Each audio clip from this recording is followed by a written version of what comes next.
To be a Christian is more than your stance on abortion and same-sex marriage.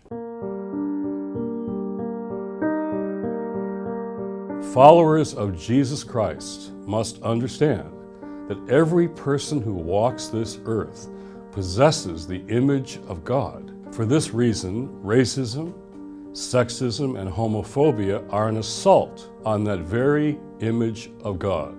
Now we have a president who makes this degradation of the image of God routine. And yet, this did not start with him. Trump is not the cause of all this. He is the consequence. Our country is embracing its very worst demons, showing how far and deep they really go. There is a better America, a better future, but this future involves choices, moral choices none of us can avoid. Christians who say they're not political will still make a choice when November 2020 rolls around. This can be a choice of silence, which works as affirmation of the status quo. It can be a direct vote for an anti-truth, anti-immigrant, white nationalist administration. Or it can be a vote against those systems and prejudices, a choice proclaiming that the image of God still has value. I am going to use a word that is controversial and may even sound irreverent, but it must be said. When your policies and your words are antithetical to everything that Jesus said and did, those policies are anti-Christ. The white nationalism in America is not just racism, it's anti-Christ. The dehumanization of immigrants is not just a lack of compassion, it is anti-Christ.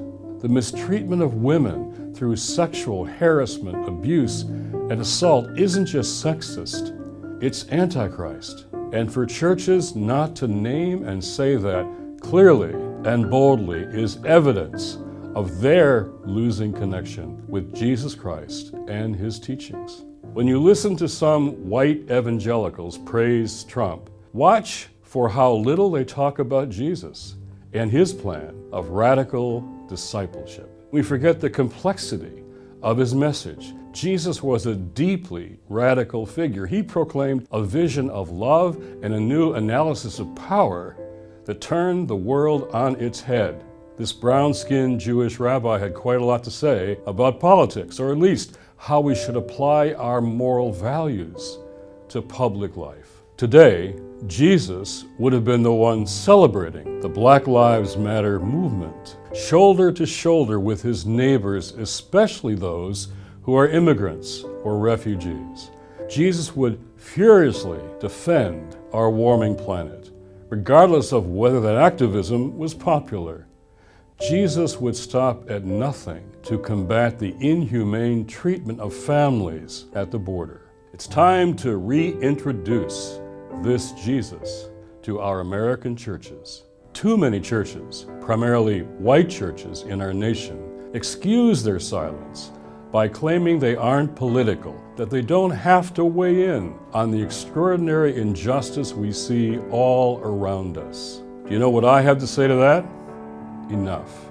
I do believe in the separation of church and state, but not the separation of values from our public life.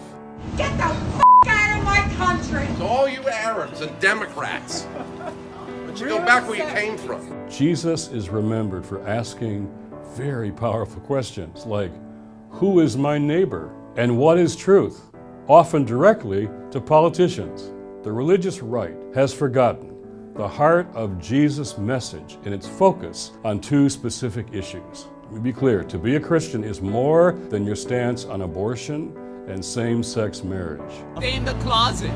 Make sure your closet is in another closet.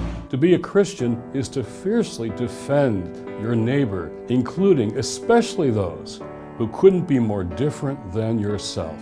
To be a Christian is to stand against white nationalism and the anti-Christ policies coming from the White House. There is no dancing around that fact. To defend the image of God in all circumstances is every Christian's calling. LGBTQ are all initials that stand for people who are beloved by God. All human life, whether at the border or in the womb, has dignity. Furthermore, women who have abortions are beloved by God. We have to go deeper in our thinking about how we protect the vulnerable. There are 2,000 verses in the Bible about the poor. 2,000. Jesus tells us that the most important people are the ones he called the least of these, even while they are the least important ones in our politics today. Doesn't the church want to be remembered for its unconditional love for all people? How do we find our way forward together? Elections are very important, but winning an election isn't enough. It's time to not just go left or right, but go deeper. Allowing our faith and our values to determine our politics, rather than the other way around, is a great place to start.